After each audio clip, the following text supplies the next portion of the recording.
नमस्कार विद्यार्थी मित्रों,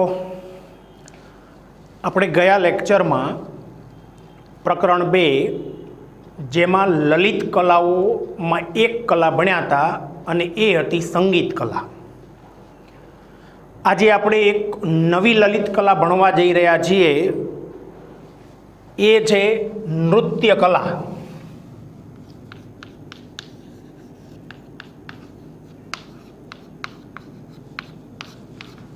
नृत्य विषय कदाच तमे सांभळ्युं हशे अथवा जोया हशे। नृत्यना आम तो 6 प्रकार तमारे भणवाना छे। भरतनाट्यम, कुचिपुड़ी, कथकली, कथक, मणिपुरी अने जेनो उल्लेख कदाच चोपड़ीमां टूंकनो ज स्वरूपे नथी पण ओडिसी नृत्य। हवे थोड़ी आपणे वात करीए के आ नृत्य शब्द जे छे ए आव्यो क्यांथी। तो एवं कहेवाय छे के संस्कृत में एक शब्द है नृत, चोपड़ी में आपेलू है, जुओ कि संस्कृत में नृत नामनो एक शब्द है। नृतनो अर्थ थाय नृत्य करवुं, एना परथी आ नृत्य शब्द आव्यो छे। बीजू ताल लय साथे सौंदर्यनी अनुभूति कराववानुं साधन आ नृत्य छे। खास ध्यान रखजो, हूँ 2 वाक्य बोलूँ। अपने संगीत कला भण्या त्यारे एमां एक वाक्य आव्युं हतुं के स्वर, ताल अने लयनी दृष्टिए आपणा देशनुं संगीत विश्वथी अलग पड़े। एटले एमां शब्द शुं हता? स्वर, ताल अने लय। ज्यारे अहींया शब्द शुं आया? ताल लय साथे सौंदर्यनी अनुभूति करावतुं साधन। एटले तो आवुं बधुं क्यारेक खाली जग्यामां विकल्पमां एमां आवी शके, तो ए आवशे नृत्य कला। जो एक एवो इतिहास है कि पृथ्वी परना जे लोको छे एने नृत्यनो आनंद मळे, शीखवा मळे, तो सौथी पहला नृत्य पृथ्वी पर लावनार कोण? तो एम कहेवाय भगवान शिव, जे आदि देव तरीके ओळखवामां आवे छे एवा भगवान शिव। एनुं बीजुं नाम नटराज छे। तमे विद्यार्थी तरीके कदाच पेली नटराज कंपनीनी पेन्सिल के जे अन्य केटलाक साधनों, पेलुं कंपासनुं बॉक्स वगैरह खरीदो तो एना उपर तमे जोजो नृत्य करता एवा शिव एटले के नटराज, एनुं आखुं चित्र हशे। तो एवुं आ नृत्य कलाने स्वर्गमांथी पृथ्वी लोक उपर लावनार व्यक्ति एटले ज भगवान शिव, ए ज कोण? नटराज छे। हवे आपणे मूळ वात उपर आवीए तो भारतीय शास्त्रीय नृत्यना प्रकारो मुख्य 6 छे, जे हमणां हूँ शरूआत में मोढे बोल्यो। आपणे एक एक प्रकार विषे अभ्यास करवानो थाय छे, तो पहला तमने ए प्रकारना नाम खबर होवी जोईए। जो भरतनाट्यम 2, कुचिपुड़ी 3, कथकली 4, कथक 5, मणिपुरी अने मैं हमणां कीधुं एम के जेने टूंकनोद स्वरूपे लेवामां आव्युं नथी पण आमां एक पॉइंट आपणे शीखीशुं, ओडिसी नृत्य। भारतीय शास्त्रीय नृत्यना प्रकार केटला अने कया कया? आवो टूंको प्रश्न पूछाय तो आ एनो जवाब 6 प्रकार। भरतनाट्यम नृत्य, कुचिपुड़ी नृत्य, कथकली नृत्य, कथक, मणिपुरी अने ओडिसी। हवे एनो अभ्यास आपणे आगळ वधारीए। जुओ तो भरतनाट्यम नृत्य शैली जे छे एना विषे आपणे थोड़ुंक जाणीशुं। तो भरतनाट्यम जे नृत्य छे एनो उद्भव क्यां थयो? तो एमां तमारे याद राखवानुं तमिलनाडु एनो तांजोर जिल्लो छे। तमिलनाडुनो तांजोर नामनो जे जिल्लो छे त्यांथी आ भरतनाट्यम नृत्यनो उद्भव थयो होय एवुं मानवामां आवे छे। हवे भरतनाट्यम नृत्य शैली शीखवी होय तो एना माटे सारामां सारा जे ग्रंथो, पुस्तको कहेवाय ए कया?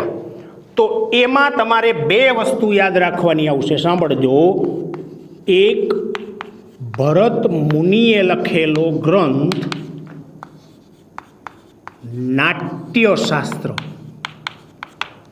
અને બીજો નંબરનો ગ્રંથ હશે, તમે જુઓ, નંદિકેશ્વર. નંદિકેશ્વર રચિત અભિનવ દર્પણ.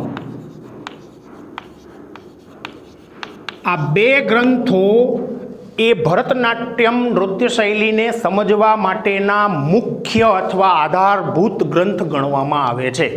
હવે ભરતનાટ્યમ નૃત્ય સારામાં સારું કોણ કરી જાણે છે?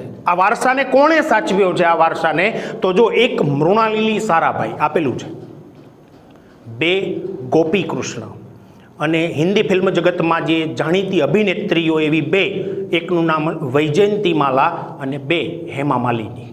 આ ચાર એવા વ્યક્તિઓના નામ તમે જોઈ લો જેણે ભરતનાટ્યમ નૃત્ય શૈલીના વારસાને જાળવ્યો છે, અને એટલું જ નહીં, વિશ્વમાં એને નામના પણ અપાવી છે. તો ભરતનાટ્યમ નૃત્ય કલાની ટૂંકનોંધ અલગથી આવે તો તમારે એમાં યાદ કેટલું રાખવાનું, ફરીથી જોઈ જાઓ. ચલો, એક તો આ નૃત્ય એટલે ભરતનાટ્યમ નૃત્યનો પ્રારંભ, આમ તો ઉદ્ભવ તમિલનાડુના તાંજોર જિલ્લાથી થયો હતો. બીજું, ભરતનાટ્યમ નૃત્યને સમજવું હોય તો એના આધાર સ્ત્રોત ગ્રંથો કયા? તો ખાલી ગ્રંથના નામ તમારે નથી ગોખવાના, કોણે લખ્યા એ ગોખવાનું છે. જો તો ભરત મુનિએ લખેલો નાટ્યશાસ્ત્ર અને નંદિકેશ્વરે લખેલો અભિનવ દર્પણ. અને ભરતનાટ્યમ નૃત્ય શૈલી કરતા વ્યક્તિઓ જે વખણાયા છે, જેને આ વારસો જાળવ્યો છે, એમાં યાદ રાખવાના ચાર: મૃણાલિની સારાભાઈ, ગોપીકૃષ્ણ, વૈજયંતીમાલા અને હેમા માલિની. ચાલો, હવે આ બીજા નંબરનું એટલે કુચીપુડી જે નૃત્ય છે, તો કુચીપુડી જે નૃત્ય છે એની રચના એમ કહેવાય છે કે 15મી સદીમાં થઈ. આ પહેલી વાત. બીજું, આ નૃત્ય આંધ્રપ્રદેશમાં પ્રચલિત છે. આપણે અહીંયા કેમ આવ્યું? તમિલનાડુનો તાંજોર, તો ભરતનાટ્યમ. તો કુચીપુડી છે એ ક્યાં? આંધ્રપ્રદેશનું પ્રચલિત નૃત્ય ગણવામાં આવે છે. હવે આ કુચીપુડી નૃત્યકારોમાં ખાસ કરીને જોવા જાઓ તો આપેલા નામને તો આપણે ગોખવા પડશે. જુઓ, ગુરુ પ્રહલાદ શર્મા છે નામ, રાજા રેડ્ડી, યામિની રેડ્ડી, શોભા નાયડુ, આ ચાર એમાં યાદ રાખવાના, જેમણે આ કુચીપુડી નૃત્યના વારસાને જાળવ્યો અને આપણે કીધું એમ કે વિશ્વમાં એને નામના પણ અપાવી છે. હવે આ નૃત્યની અંદર ખાસ કરીને તમે જોવા જાઓ તો સ્ત્રી સૌંદર્યના વર્ણન ઉપર આધારિત છે. સ્ત્રી સૌંદર્યના વર્ણન પર આધારિત આ નૃત્ય છે. અને કુચીપુડી જે નૃત્ય છે, સ્ત્રી અને પુરુષ બંને દ્વારા આ નૃત્યમાં આખી ભારતીય નૃત્યની જે પાયાની મુદ્રાઓ છે એને વણી લેવામાં આવે છે. તો આ એક નાની એવી વાત અલગથી થોડી યાદ રાખવાની. ફરીથી આપણે યાદ કરી દઈએ તો કુચીપુડી નૃત્યની શરૂઆત ક્યારથી થઈ, એની રચના ક્યારે થઈ? 15મી સદીમાં. ક્યાં પ્રચલિત છે? આંધ્રપ્રદેશમાં. વ્યક્તિઓના નામ ગોખી નાખવાના કુચીપુડી નૃત્યકારો જે વખણાઈ ગયા તે તો ગુરુ પ્રહલાદ શર્મા, રાજા રેડ્ડી, યામિની રેડ્ડી, શોભા નાયડુ. સમજાઈ ગયું? અને બાકી તો એક નાની એવી વાત આપણે કીધી કે સ્ત્રી સૌંદર્યના વર્ણન પર આધારિત આ નૃત્ય છે. સ્ત્રી અને પુરુષ બંને આ નૃત્ય કરે છે. વાર્તા પૂરી. કથકલી સાંભળજો. કથકલી કેરળનું પ્રચલિત નૃત્ય છે. આના મેઇન પોઈન્ટ હું લખતો જઈશ. ક્યાંનું? કેરળ. આ રીતે તમારે જોતું જ જવાનું. જો, આ તમિલનાડુ, આ આંધ્રપ્રદેશ, આ કેરળનું પ્રચલિત નૃત્ય ગણવામાં આવે છે. હવે ખાસ કરીને તમે સાંભળજો કે પૌરાણિક જે મહાકાવ્યો લખાણા, પછી એ રામાયણ હોય કે જે હોય તે, મહાભારતના પ્રસંગો હોય, સંસ્કૃત અને મલયાલમ મિશ્રિત જે નાટકો હતા, એમ કહેવાય છે કે પછીથી કથકલી કહેવામાં આવ્યા હતા. પૌરાણિક મહાકાવ્યો, મહાભારતના પ્રસંગો, સંસ્કૃત મલયાલમ મિશ્રિત નાટકો પાછળથી એટલે સમય જતા એ કથકલી કહેવાયા. આ બીજી વાત.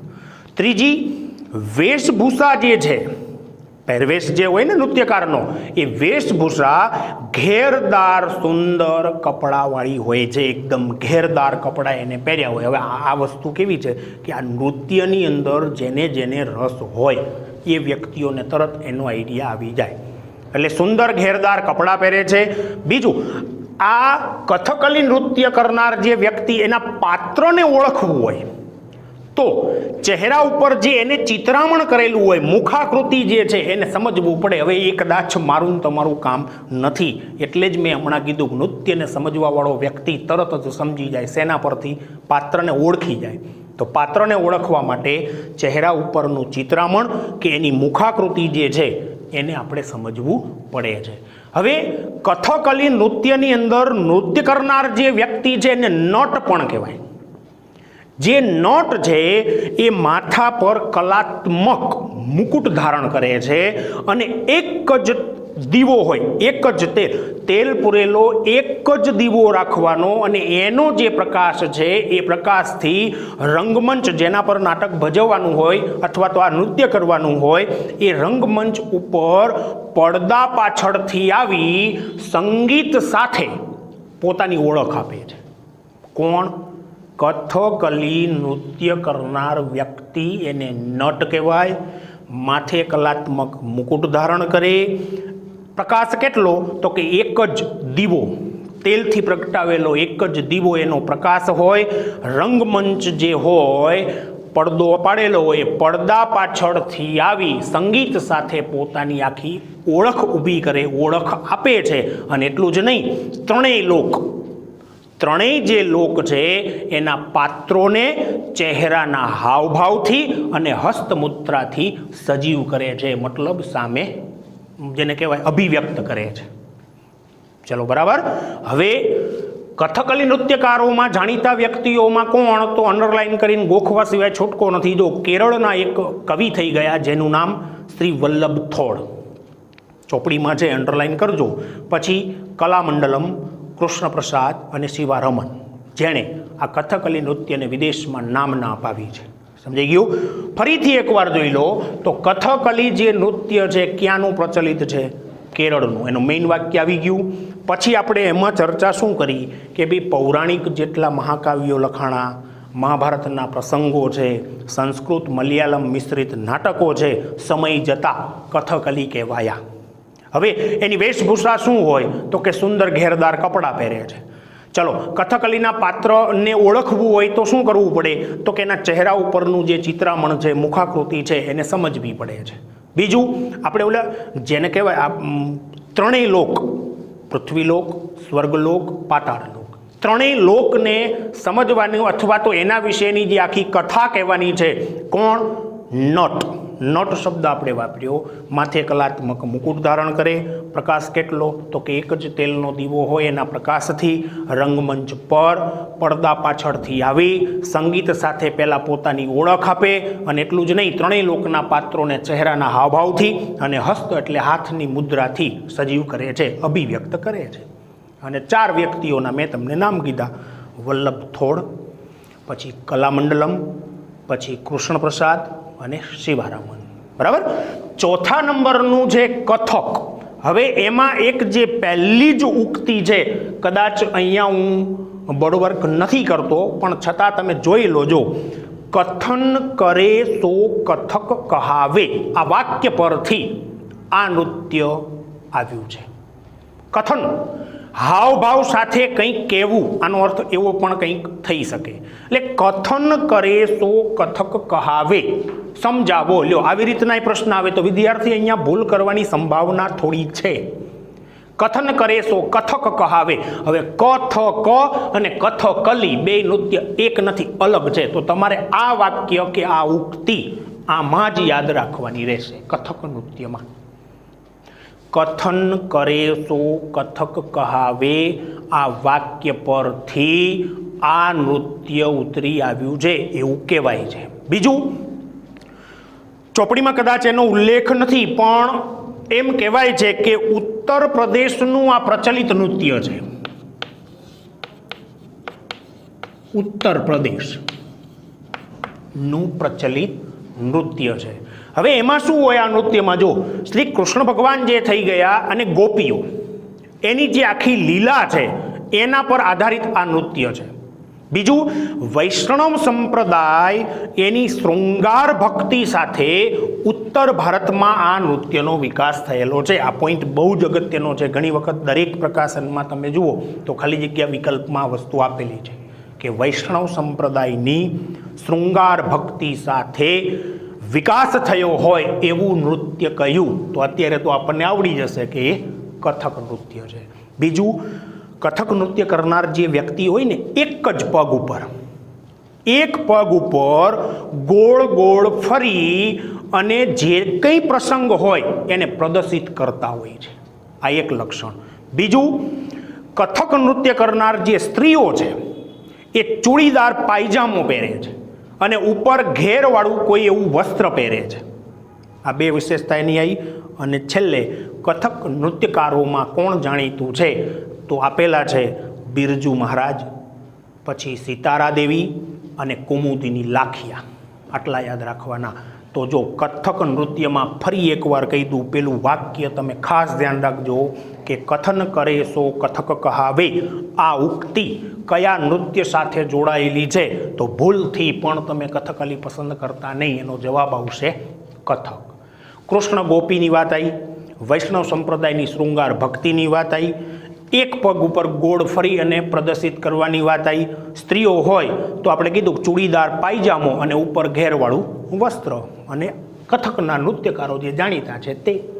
ચાલો છેલ્લું એટલે 5મા નંબરનું, આમ તો ચોપડી મુજબ મણિપુરી જે નૃત્ય છે ક્યાંનું, તો હવે સીધી વસ્તુ છે મણિપુરનું. એવું કહેવાય છે કે મણિપુરના લોકો કોઈ પણ ઉત્સવ પ્રસંગ હોય ત્યારે આ નૃત્ય ફરજિયાત કરે છે. શ્રી કૃષ્ણ ભગવાન જે થઈ ગયા એની બાળ લીલા બહુ વખણાય છે. એની બાળ લીલા અને રાસલીલા ઉપર આધારિત જો કોઈ નૃત્ય હોય તો એ આ મણિપુરી. હવે ધ્યાન રાખજો, કૃષ્ણ અને ગોપી, તો એ શબ્દ શેમાં આવ્યો? આમ આવ્યો. સમજાઈ ગયું? અને આપણે એમ કીધું કે કૃષ્ણની બાળ લીલા અને રાસલીલા, તો પછી નૃત્ય બદલી જાય. એમાં કયું આવશે? મણિપુરી. મણિપુરી નૃત્યના 2 પ્રકાર પાડવામાં આવ્યા છે. આપેલું હશે, અંડરલાઈન કરતા જજો. જો એક લાસ્ય અને 2 તાંડવ. મણિપુરી નૃત્ય કરનાર જે કંઈ નૃત્યકાર હોય એ રેશમનું બ્લાઉઝ પહેરે છે અને કમરે પટ્ટો બાંધે છે અને નીચે ઘેરદાર લીલા રંગનો ચણિયો પહેરે છે. એને કુમીન કહેવાય. આ વાક્ય પણ વિકલ્પમાં અગત્યનું છે, ધ્યાન રાખજો. કદાચ ટૂંકા પ્રશ્નમાં પૂછે કુમીન એટલે શું, તો જવાબ શું બને? મણિપુરી નૃત્યમાં નૃત્યકાર ઘેરદાર લીલા રંગનો ચણિયો પહેરે છે, જેને કુમીન તરીકે ઓળખવામાં આવે છે. હવે છેલ્લી વાત એમાં કઈ રહી, જો આપેલું છે કે મણિપુરી નૃત્યકારો સારામાં સારા વખણાયા હોય એવા કયા, તો થોડું નામ અટપટું છે. 1-2 વાર લખીને તૈયાર કરવાનો આગ્રહ રાખજો, એટલે ક્યારેય ખોટું પડે નહીં. નામ જુઓ તમે કે ગુરુ આમોબી સિંઘ, આતોમ્બી સિંઘ છે ને, થોડું અટપટું, પણ 1-2 વાર રિહર્સલ તમે બોલવાથી લઈ અને લખવાથી કરશો એટલે વાંધો આવશે નહીં. એ સિવાય તો બિપિન સિંહા, નૈના ઝવેરી અને નિર્મલ મહેતા. સમજાયું? તો આ નૃત્યકારો અહીંયા પૂરા થયા. હવે આપણે ફરીથી એકવાર એને જોવાનો પ્રયત્ન કરો તો મણિપુરી નૃત્યમાં પહેલી વાત શું, તો કે મણિપુરનું. હાલો, બીજું, દરેક ઉત્સવ પ્રસંગ મણિપુરમાં જ્યારે હોય ત્યારે આ નૃત્ય ફરજિયાત કરે છે. કૃષ્ણની બાળ લીલા અને રાસલીલા, 2 પ્રકાર, લાસ્ય અને તાંડવ. પછી નૃત્યકારની વાત આવી તો કે રેશમનો બ્લાઉઝ પહેરે, કમરે પટ્ટો અને નીચે ઘેરદાર લીલા રંગનો ચણિયો, એને કહેવાય કુમીન અને નૃત્યકારો. અને 6ઠા નંબર ઉપર મેં કીધું એમ ઉલ્લેખ નથી, પણ ખાલી આટલું એક વાક્ય યાદ રાખી રાખવાનું, ઓડિશા એટલે જ ઓરિસ્સા, ઉડીસા પણ કહેવાય. આ રાજ્યનું પ્રચલિત નૃત્ય છે. વાર્તા પૂરી. સમજાઈ ગયું? હવે જો એક વસ્તુ તમને કહું, આ ટોપિક એવો છે જેમાં તમારે ગોખવાનું જ આવશે. સ્વીકારી જ લેવાની વાત આવે કે ભાઈ ભરતનાટ્યમ છે એનો ઉદ્ભવ જ્યાં થયો છે ત્યાં જ આવે, એને સમજવાના 2 આધાર સ્ત્રોત ગ્રંથ તો એ જ આવે, એમાં હું તમે કંઈ ચેન્જ કરી શકીએ નહીં. એટલે કંટાળો લાવવાનો થતો નથી. તમને આવા ટોપિક જ્યારે હોય ને ત્યારે હું એક સૂચન કરું, તમારે શું કરવાનું. માની લો કે ભરતનાટ્યમ નૃત્ય છે એને પહેલાં મોઢે કરી નાખવાનું. દરેક પોઈન્ટમાં એક શબ્દ એવો પડ્યો હોય જે તમને યાદ આવવાથી વાક્ય બની જતું હોય અથવા આવડી જાય તો એ શબ્દને અંડરલાઇન કરીને એનું મનમાં રટણ કરી નાખવાનું. એટલે એક ટૂંકનો થઈ ગઈ. પછી બીજી કરવાની, પછી પાછી બેયને યાદ કરી જવાની, એ જ રીતે પછી ત્રીજી કરવાની, પાછી ત્રણેયને યાદ કરી જવાની, જોઈ જવાની. ક્યાંય ભૂલ લાગે તો સુધારો કરતો જવાનો. થોડી વાર લાગશે પણ આ એવું કામ થશે કે બોર્ડની પરીક્ષામાં તમને એક ટૂંકનોનો એક સાચો પોઈન્ટ મળશે. અને બીજું, ટૂંકા પ્રશ્નની અંદર જ્યારે ખરા ખોટા પસંદ કરવાના આવે, ખાલી જગ્યા પસંદ કરવાની આવે, ટૂંકો પ્રશ્ન હોય, એમાં તમને આ બધી બાબતો ઉપયોગી નીવડશે. બરાબર? ચાલો હવે આપણે આ એક ટૂંકનોંધ પૂરી કરી. નવી જે લલિત કલા છે, નાટ્ય કલા, એ આપણે નવા લેક્ચરમાં ભણીશું. અત્યારે હું તમને આટલું જ કામ સોંપું છું. શું કે વિડીયો લેક્ચર જોવાની સાથે મેં તમને જુદી જુદી નાની બાબતો કહેતો ગયો છું, અંડરલાઇન કરવાની. કદાચ તમે ન કરી હોય તો વાંધો નથી, પણ નૃત્ય કલાની જે આખી ટૂંકનોંધ છે એક પણ પોઈન્ટ રહી ન જાય, કારણ કે એ પોઈન્ટ પાછો ક્યાંક ને ક્યાંક ખરા ખોટામાં, ખાલી જગ્યા કે કોઈ ટૂંકી બાબતમાં આવવાની શક્યતાઓ હોય છે. સમજાઈ ગયું? એટલે કંટાળો લાયા વગર હું તો એમ કહું છું કે અત્યારે સમય તમારી સામે સારો છે, સ્કૂલ ટાઈમ છે નહીં, ઘરે તમે ફ્રી છો તો રોજ 1, 2 અથવા વધીને 3 અથવા કોઈ તમને ખરેખર એમ થઈ જાય કે ના મારે આજ કરી જ નાખવું જોઈએ, એક જ બેઠકે આખી ટૂંકનોંધ થઈ જાય એવી છે. અને જોડે જોડે લખતી જવાની. પાકી નોટમાં તો લખવાની છે જ, લખવાના આળસુ બનતા નહીં, રફ નોટમાં પણ એને લખવાનું, જેથી કરી અને ક્યારેય કંઈ આપણને તકલીફ પડે નહીં, 100% બધું આવડી જાય. બરાબર? ચાલો નવા લેક્ચરમાં આપણે નવી કલા સાથે મળીશું. ત્યાં સુધી બધાને મારા તરફથી જય ગુરુદેવ, જય શ્રી કૃષ્ણ.